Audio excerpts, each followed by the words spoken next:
Hello, నేనే. నేను ఇంకా ఫోన్ చేయలేదు. నేను మాత్రం చేశానా? నువ్వు వస్తావా, నన్ను రమ్మంటావా? నేనే వస్తాను. తొందరగా వచ్చి. ఏమండి ఏమండి, నేను చెప్పరాదంటేనని అదే ఇదే. చూడండి, మన అబ్బాయి ఎంత మంచివాడు. మీరు ఉన్నారు, నాతో గొడవపడి ఎప్పుడైనా ఇలా పిలిచారా? ఇలా పిలిచే అవకాశం ఎప్పుడు ఇచ్చావు నాకు? ఎప్పుడు నీ అంత నువ్వే వచ్చేదానివిగా. వంకాయలు గుత్తొంకాయ కూర చేసామంటే అదిరిపోతుంది. గుచ్చ ఏం లేదు సీత, ఏరి కొనొచ్చు. ఇంకోట ఏరి కొంటే కిలో 2.5 అన్నాడు. ఇంతేలే, ఇంకొండవు. ఏమండి, రోజు ఈ పుచ్చంకాయలు, ముదిరిపోయిన బెండకాయలు, కుళ్ళిపోయిన దోసకాయలు తింటే మీరు చేసే పనికి బలం ఎక్కడి నుంచి వస్తుంది చెప్పండి? మరి ఏం తీసుకురమ్మంటావు? ఇంకా ఉన్నాయి కదండి, క్యారెట్, బీట్రూట్, క్యాబేజీ, అప్పుడప్పుడు కోడి. నాకు మాత్రం తినాలన్నదా సీత, కానీ ఏం చేయను. అదే మా ఓనర్ గారు ఉందే మహాతల్లి, జీతాలు పెంచుతూ బోనస్ లేదు. పైగా అడిగితే పేద కోపం, ఆవిడకి కోపం తెలిసినట్టు. మొన్న అయితే 4 జారించేద్దాం అనుకున్నాను, ఆడదు కదా అని వదిలేశాను. బాగుండదు కదా. జీతాలు పెంచితే తప్ప మంచి కూరలు కొనలేరా? ఎలా కొంటాం? కొనాలంటే ఆవిడ జీతాలు పెంచాలి, లేదా ఓవర్ టైం చేయాలి. ఓవర్ టైం చేయడానికి ఇంట్లో నువ్వు ఒప్పు, జీతాలు పెంచడానికి ఆఫీస్లో ఆవిడ ఒప్పుకోదు. మధ్యలో నేను వస్తున్నాను. సరిగాని త్వరగా వంటకాని ఆకలేస్తుంది. No, see me after 2 o'clock. Okay. నమస్కారం. ఏమిటిలా వచ్చారు? అదే బోనస్ విషయం ఏం చేశారో తెలుసుకుందామని వచ్చామండి. మీరు తొందరగా తేల్చకపోతే చాలా ప్రమాదం జరిగిపోతుందండి. ఏమిటి? ఆవిడ నాకు విడాకులు ఇచ్చి వెళ్ళిపోతుందండి. విడాకులా? అవునండి, పాపం ఇవాళ భోజనం కూడా చేయలేదు. ఎందుకని? ఏముందండి, పొద్దున వంకాయలు కొని తెచ్చానండి. రోజు వంకాయలు అందండి. తీరా చూస్తే అందులో 2 పుచ్చొంకాయలు ఉన్నాయి. అవి చూసి ఒక రకమైన ఎక్స్ప్రెషన్ ఇచ్చిందండి. పోనీ మంచి వంకాయలు కొందామంటే కిలో 2.5, పుత్తులు గిచ్చులో చూడకుండా అయితే కిలో 2 రూపాయలు. ₹1 మిగులుతుంది కదా అని నేను కక్కుస్ పని చేశానండి. ఏ, మీ ఆవిడ పుచ్చొంకాయ కూర తినదా? కాదనుకోండి, పాపం ఏదో కోడి తినాలని ఆశ ఉంటుంది కదండి. పెళ్ళైన దగ్గర నుంచి ఒక్క కోడి కూడా కోయలేదండి. ఏమండి, మీకు తెలుసో లేదో, కోడి ఖరీదు ₹25 అండి. ఎరా, బోనసులు ఇవ్వక జీతాలు పెంచక కోడి ఎలా కొనుక్కుంటాం చెప్పండి? అంటే మీరు కోళ్లు కొనడం కోసం జీతం పెంచమంటారు. ఓకే, నెలకి 200 పెంచుతున్నాను. నో, అందరికీ కాదు, లీడర్కి మాత్రమే. మేడం, లీడర్ ఒక్కడే మనిషా? వీళ్ళందరూ మనుషులు కారా? అందరూ మనుషులే, కానీ లీడర్ బాధ్యత గల మనిషి. నోనో, వీళ్ళందరినీ విడిచిపెట్టి నా ఒక్కడికి ఎలా ఇస్తారు? ప్రమోషన్ ఇచ్చి. నాకంటే చాలా మంది సీనియర్లు ఉండగా నాకే ప్రమోషన్ ఎలా ఇస్తారు? మేడం, చేయాలనుకుంటే అందరికీ చేయండి. అలా చేయడం మీ ధర్మం. వస్తాం. ఈ నవ్వులు, ఈ పక్కపక్కలు, ఈ ఇకలు 3 నాళ్లే ఫాదర్. గూట్లో ఉండే పిట్ట నీళ్లలో ఉండగలదా? నీళ్లలో ఉండే చేప గూట్లో ఉండగలదా? ఇదంతా టెంపరీ అడ్జస్ట్మెంట్ ఫాదర్. సీతారాముల్లాంటి గొప్ప వాళ్ళకి తప్పలేదు సెపరేషన్, విడిపోవడం. ఇంకో 5-6 నెలలు వీళ్ళు విడిపోతారు. తప్పురా పాపిస్తోడా, పెళ్ళయ్యాక ఆ మాట అనకూడదురా. మనకు విరోధులైన పెళ్లి కాపురం చేసుకున్న దంపతులు విడిపోవాలని ఏ మనిషి కోరుకోడురా, రాక్షసుడు తప్ప. పోనీ నీ కడుపున ఒక రాక్షసుడే పుట్టాడనుకో ఫాదర్. నాకెందుకో రోజు రోజుకి వర్కర్స్ కి ఓనర్లకి మధ్య సంబంధం దూరం అవుతున్నట్టు అనిపిస్తోంది. నిజమే మేడం, వాళ్లే మనల్ని రోజు రోజుకి దూరం చేసుకుంటున్నారు. మనం ఎన్ని అవస్థలు పడుతున్నామో వాళ్ళకి అర్థం కావడం లేదు. మనం తింటున్నాము, నిద్రపోతున్నాము, ఎన్ని బాధలు పడుతున్నామో వాళ్ళకి అవసరం లేదు. వాళ్ళ సౌకర్యం వాళ్ళది. వాళ్ళంతా డబ్బు మనుషులు. వాళ్ళకి కావలసిందల్లా డబ్బు. నిజమేననుకోండి, వాళ్ళు కష్టపడుతున్నారు, అడుగుతున్నారు, తప్పే ఉంది. కష్టానికే కదా మా జీతాలు ఇస్తున్నాం, పైగా బోనస్లు కూడా ఎందుకు? మరి ఆ బోనసుల కోసమే కదండి గొడవ పెడుతున్నారు. ఇస్తే ఏం పోతుందంటారు? అమ్మాయి, ఏదో ఒక రోజు నీలో మార్పు వస్తుంది అనుకున్నాం. దానికి కారణం నువ్వు కాదు, మీ ఆయన. 6 నెలలు సావాసం చేస్తే వారు వీరు అవుతారని నువ్వు అంతే అయ్యావు. బోనసులు మీరు ఒక్కరూ ఇస్తే మేమంతా ఇవ్వాల్సిందేగా. మీ భర్తకు భయపడి మీరు పని చేస్తున్నారంటున్నాను. మీరు వచ్చాక చాంబర్కి ఎంతో పరువు ప్రతిష్టలు వచ్చాయి. ఇన్నాళ్ళు పోయిన ప్రతిష్ట మళ్ళా నిలదొక్కున్నాం. ఇప్పుడు మీదో దారి మాదో దారి అయితే బాగుండదమ్మా. మా అందరికీ మీరే అండగా నిలబడాలి. అమ్మాయి, వీళ్ళని గురించి నీకు తెలియదు. పెంచనంత వరకు జీతాలు పెంచలేదంటారు. పెంచిన తర్వాత లాభాలు వచ్చాయి గనక పెంచారంటారు, తర్వాత బోనస్ అంటారు, ఇస్తే మళ్ళీ జీతాలు పెంచమంటారు. రుచి మరిగిన పులి మనుషుల్ని ఎలా వదిలిపెట్టలేదు, పెంచడం అనే రుచిని వాళ్ళు మరిగారో మనల్ని పులి తిన్నట్టు తినేస్తారు. చాలా బాగా చెప్పారు సార్. సీతామహాలక్ష్మిని తీసుకొచ్చి కుర్చీలో కూర్చోబెట్టి మాట్లాడమంటే ఏమని మాట్లాడుతుంది? న్యాయాన్ని గురించి, ధర్మాన్ని గురించి. మీరు మా మేడం గురించి పట్టించుకోకండి. మీరు అనుకున్నట్టే జీతాలు పెంచద్దు, బోనస్లు ఇవ్వద్దు. విన్నారా? బోనసులు ఇవ్వరట, జీతాలు పెంచరట, ఫ్యాక్టరీ మూసేస్తారట. ఈ మాట మీ పెద్దోళ్ళు పుట్టినప్పటి నుంచి వింటూనే ఉన్నాం. ఇదిగో అదే అనద్దంటున్నాను. మళ్ళీ మళ్ళీ అదే మాట అంటే నాకు కోపం వస్తుంది. నేను మీలంటోనే, కాస్త చిన్న తేడా, డ్రెస్ అంతే. ఊరుకోండి, మీరు అంతా ఒకటే. ఇదిగో పెద్దోడా, నువ్వు అదే మాట అంటున్నావా? ఓకే, మేము ఒక్కటే. నీకు రామాయణం తెలుసా? తెలుసు సార్. రామాయణంలో రాముడు తెలుసా? రామాయణంలో రాముడు సీతను అడవికి పంపించేశాడు. అది అన్యాయం రాముడు తెలుసు, అయినా ఎందుకు పంపించేశాడు? ఎవరి కోసం? ప్రజల కోసం. అలాగే మేము ఆ సీట్లో ఉన్నాం కాబట్టి మీకు కష్టం కలిగించినా కొన్ని పనులు చేయక తప్పదు వాళ్ళ గురించి. సరే, నా తప్పే. నిన్నటి వరకు మేము అన్నాడే ఎవరు? మీ హీరో రాముడు. మరి పెళ్లి అయ్యాక మేము అన్నాడే? నిజమే ఏమిట్రా, ఇంకా చాలా ఉన్నాయి. అసలు సీత పర్సనాలిటీకి, సీత చదువుకి, సీత కల్చర్కి, సీత సంస్కారానికి తగిన భర్త ఎవరు? నేనా వాడా? నేనే కదా. మరి నన్ను కాదని మీ రావుణ్ణి ఎందుకు చేసుకుంది? ఎందుకు చేసుకుంది అంట. ఓకే, వాణ్ణి చేసుకుంటే ఫ్యాక్టరీ వర్కర్లంతా వాడి గుప్పెట్లో ఉంటారు, వాణ్ణి గుప్పెట్లో పెట్టుకుంటే మీరంతా ఆవిడ గుప్పెట్లో ఉన్నట్టే కదా. నిజమే ఏమిట్రా, అక్కడే ఉంది పెద్ద లిటిగేషన్. నిజమే. మీకు మరొకటి చెప్పనా? మొన్న మీరంతా కలిసి ఆవిడ దగ్గరికి వెళ్ళారు కదా. అసలు దేని గురించి మాట్లాడారు? బోనసుల గురించి మాట్లాడాం. కాదు, ఇంకోటి బాగా ఆలోచించు. పుచ్చంకాయలకు మీ బోనసులకు సంబంధం ఏమిట్రా? ఏమిట్రా? మళ్ళీ దేని గురించి మాట్లాడారు? కోడి గురించి. అసలు కోడికి మీకు, మీ జీతాలకు సంబంధం ఏమిటి? అసలు ఏమిటి? అక్కడే ఉంది మరో లిటిగేషన్. జీతం పెంచుతానంది ఎవరికి? మీ రాముడికి. మీ రాముడికే జీతం ఎందుకు పెంచుతానంది? వాడు ఎలాగో తీసుకోడు కాబట్టి.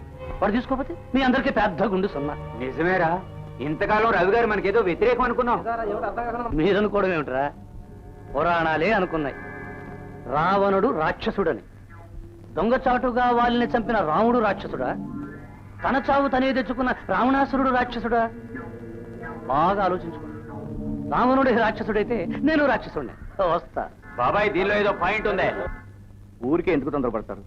మొన్నగా చెప్పాం, వాళ్ళు ఆలోచించుకోవాలిగా. మేము పుట్టినప్పటి నుంచి ఆలోచించుకుంటూనే ఉన్నారు. ఏడాది లాభాలు మాత్రం పోసుకుంటున్నారు. రావుడు, రేపు ఎల్లుండి లోపల ఏ విషయం తేల్చే సరి, లేకపోతే మేము ఎవరం ఫ్యాక్టరీకి రావు. నీ ఆవిడ కాబట్టి నువ్వు వెళితే వెళ్ళు, మేము మాత్రం స్ట్రైక్ చేస్తాం. చాలా పొరపాటు పడుతున్నారు. నా వృత్తికి ఇంటికి సంబంధం లేదు.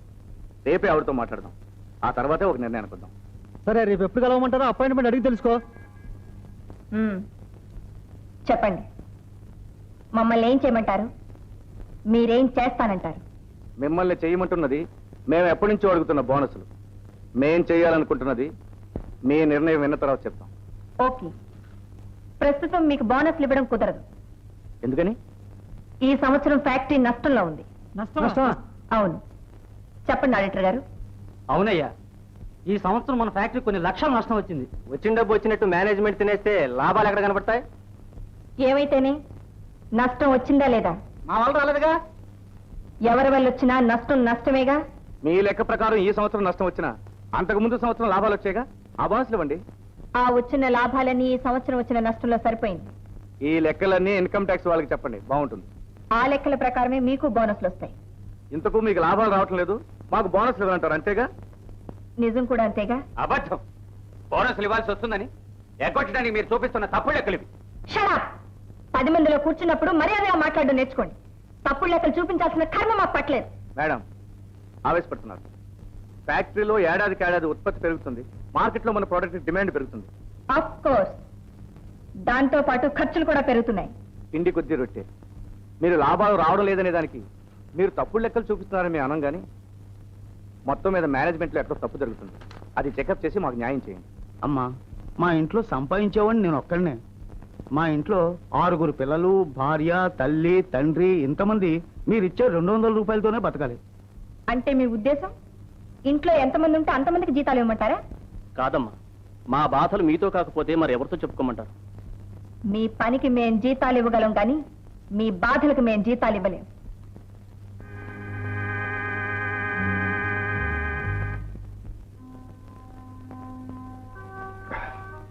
ఐదు గంటలకు అలారం పెట్టు. ఏమండి? నీ కోడల ఫ్యాక్టరీలో నీ కొడుకు స్ట్రైక్, నా బందోబస్తు. అందుకనే 5 గంటలకు లేవాలి.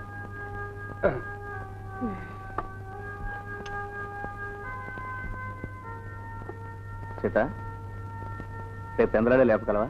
ఏమండి? మా ఫ్యాక్టరీలో స్ట్రైక్ ఉంది. అందరికంటే కాస్త ముందు ఉండాలి. 5 గంటలు లేవు. అలాగే.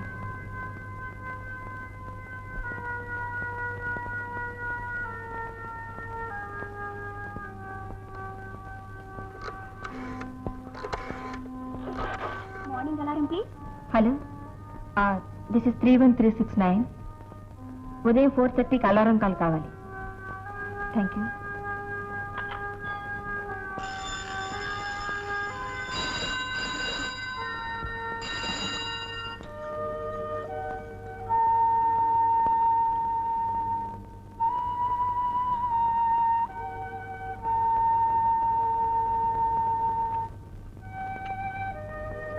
ఏమండి? కాఫీ. అప్పుడే ఇదేందా? ఇంకా పావు గంట ఉంది. ఏమండి? టైం అయిందా? అయింది. వాళ్ళు ఇచ్చాడా? వాడేమిటి, యుద్ధానికి వెళ్లే వాళ్ళందరూ లేచారు. చూడండి, వర్కర్స్ అవసరాలకి యజమాని స్వార్థానికి మధ్యలో బలైపోయేది కార్మిక నాయకుడు. కార్మిక నాయకుడిగా మీ బాధ్యత నిర్వహించే ముందు ఇంటి దగ్గర మీకు భార్య కూడా ఉందని గుర్తుపెట్టుకోండి. ఏమండి, అక్కడ ఏదైనా చిన్న చిన్న గొడవలు జరిగితే చూసి చూడట్టు వదిలేయండి. అంతేనా? ఇలాంటి బోడి సలహాలు ఇంకెప్పుడే వెళ్ళు.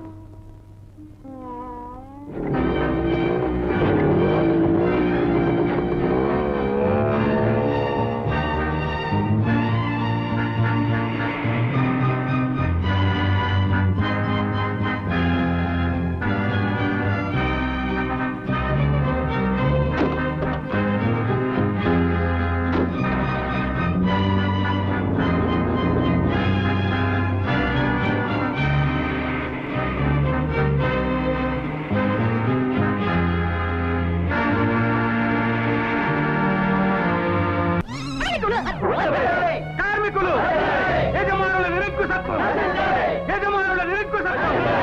కార్మిక సంఘం, కార్మిక సంఘం. యజమానుల తులు, యజమానుల తులు. కార్మికులు, కార్మికులు.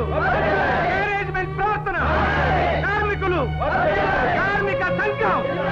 కార్మికులు, కార్మిక సంఘం. రాము, కార్మిక సంఘం. చూడండి, మీరు సమ్మె చేయాల్సింది ఇక్కడ కాదు, బయట. సార్, నిజం చెప్పాల్సి వస్తే ఇది సమ్మె కాదు. మా అయిష్టాన్ని ప్రకటించడం, మా కోరికలు చెప్పుకోవడం. ఇది కేవలం 1 గంట సేపు మాత్రమే. ఫ్యాక్టరీ టైం కాగానే ఎవరి పనిలోకి వాడు వెళ్ళిపోతారు. ఈ గంట సేపు ఎవరు ఉన్న చోట నుంచి కదలరు, ఏ దౌర్జన్యం చేయరు. దానికి నేను హామీ ఇస్తున్నాను. Okay, carry on. Thank you sir. కార్మిక సంఘం, కార్మికులు, యజమానుల తులు. కార్మికులు, కార్మిక సంఘం, యజమానుల తులు. కార్మికులు, కార్మిక సంఘం. మెల్లగా వాళ్ళలో కలిసిపోండి. జీతాలు, ట్రైన్ చూసి పని చేసేయండి. తులు. బోనసులు. కార్మిక సంఘం, బోనసులు, జీతాలు. యజమానుల తులు, జీతాలు. యజమానుల తులు. కార్మిక సంఘం, కార్మికులు, యజమానుల నిరంకుశత్వం. బోనసులు, బోనసులు, జీతాలు, జీతాలు. యజమానుల నిరంకుశత్వం. యజమానుల తులు. నిరంకుశత్వం యజమానుల తులం యజమానుల నిరంకుశత్వం. ఇన్స్పెక్టర్,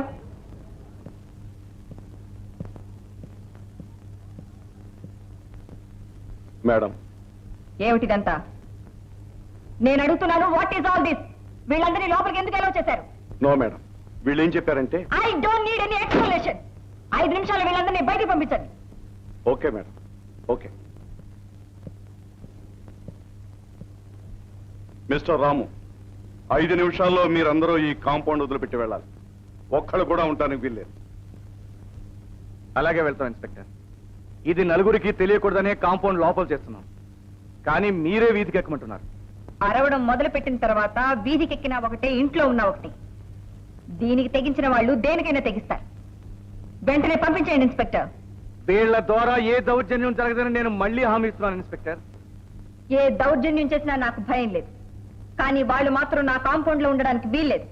నా కాంపౌండ్ లో ఒక గొంతు లేవడానికి వీల్లేదు, ఒక మాట వినిపించడానికి వీల్లేదు, ఒక మనిషి కనిపించడానికి వీల్లేదు.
హలో హలో గంటలు.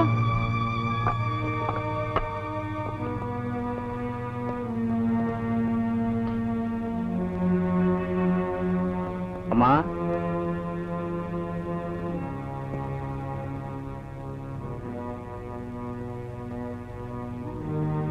నీళ్లు తోడమంటారా? తర్వాత చేస్తాం. అబ్బాయ్, ఏమిట్రా అది? ఫ్యాక్టరీలో ఏదో పెద్ద పెద్ద గొడవలు జరిగాయిట. అసలు ఏమిట్రా గొడవలు? తిన్నది అరక్క. వాళ్ళు తెగబలిసిన వాళ్ళు కదమ్మా, ఏమైనా చేస్తారు. పోలీసులకు పట్టిస్తారు, కొట్టిస్తారు, ఇంకా పొగరుబలిస్తే ప్రాణాలు కూడా తీస్తారు. ఆవిడ అహంకారం నిరూపించుకోవడానికి 25 మందిని అరెస్ట్ చేయించింది. రేపు తెల్లారేలోగా మర్యాదగా 25 మందిని విడిచిపెట్టించిందా సరే, లేదా నిరాహార దీక్ష కూర్చుంటాను. ఎవరు? ఇంకెవరు, నేనే. నీకెందుకురా ఈ నిరాహార దీక్ష? మా కోరికలు తీర్చుకోవడానికి. అవి తీరకపోతే మాకు మేము చావడానికి. ఏమిట్రా మాటలు? చచ్చి సాధించేదేమిటి? బ్రతికుండి సాధించలేనివి చచ్చారు కదా అని పెద్దలు సానుభూతితోనైనా సాధింపచేస్తారేమోనని.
వెళ్ళు.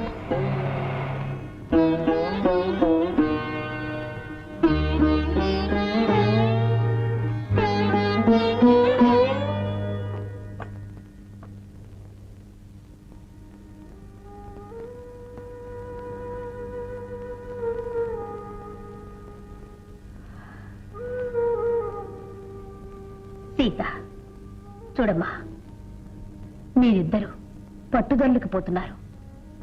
తన 10 మంది కోసం వాడు ప్రాణం పోగొట్టుకుంటున్నాడు.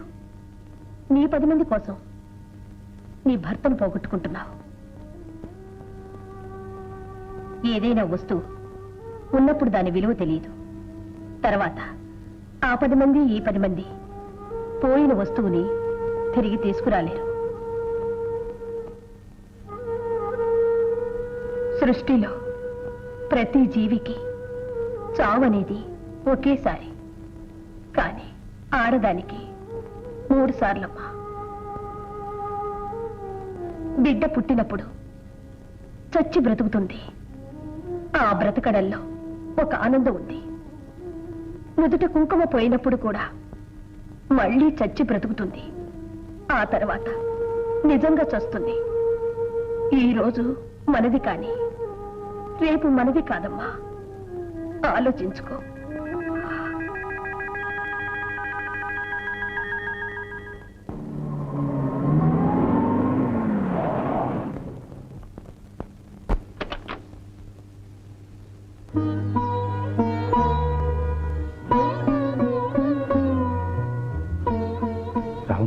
రాముడు, అమ్మగారు.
Doctor, nervous weakness.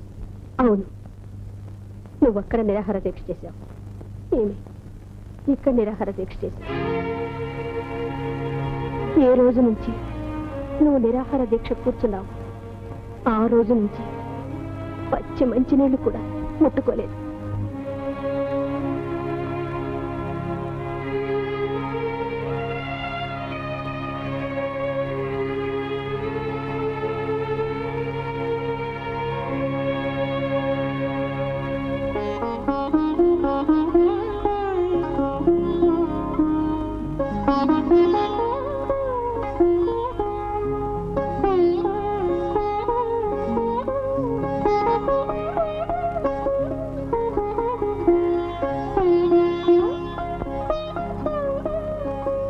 బాబు,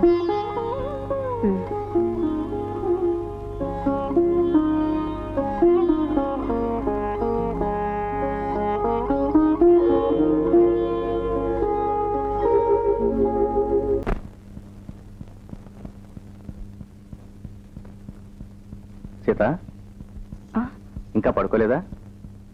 లేదండి, పడుకుంటున్నాను.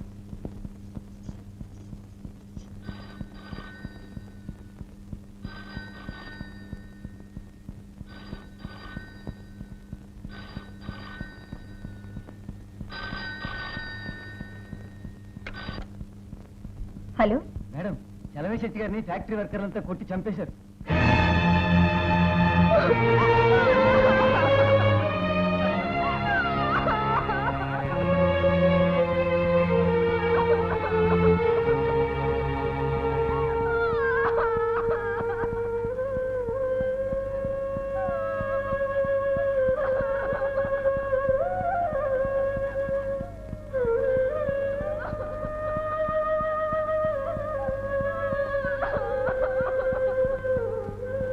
ఎలా జరిగింది? ఏ మూలంగానే? నా మూలంగానే. అవును, మన అన్ని ఫ్యాక్టరీలోనూ ఒకేసారి స్ట్రైక్ ప్రారంభించారు. ప్రారంభించే ముందు మనం ఏమనుకున్నాం? ఏమైనా సరే, ఎవరు చచ్చినా సరే వాళ్ళ కోరికలు మనం ఒప్పుకోకూడదు అనుకున్నావా లేదా? అలాంటప్పుడు మనం ఎవరికి చెప్పుకుంటే స్ట్రైక్ ఎలా వ్యాప్తించారు? అది ఈ భర్తను కాపాడుకుంటానికి చేశారు. అది నా భర్త తీసుకుపోయింది. నువ్వు గొప్పదాని అయ్యావు, మేము యథానం అయిపోయాం. ప్రెసిడెంట్ గా ఎన్నుకున్నందుకు నీ స్వార్థాలను చూసుకున్నాం. మమ్మల్ని చేతగాని వాళ్ళగా చేశావు. దానికి నా భర్త బలయ్యాడు. నా భర్త చావు కారణం నువ్వు. దీనికి నీ సమాధానం ఏమిటి? దీనికి నీ సమాధానం ఏమిటి? దీనికి నీ సమాధానం ఏమిటి? దీనికి నీ సమాధానం ఏమిటి? సమాధానం ఏమిటి? ఇది ఫ్యాక్టరీ మూసేశారా? మొగుడివిగా నువ్వు ఎక్కడ చచ్చిపోతావని చాలా తెలివిగా నిరాహార దీక్ష మాన్పించేసింది. మేము అక్కడికి వెళ్ళేసరికి బోర్డు పెట్టేసింది. ఫ్యాక్టరీ మూసేవాడు ఆవిడిస్తానా? పదండి.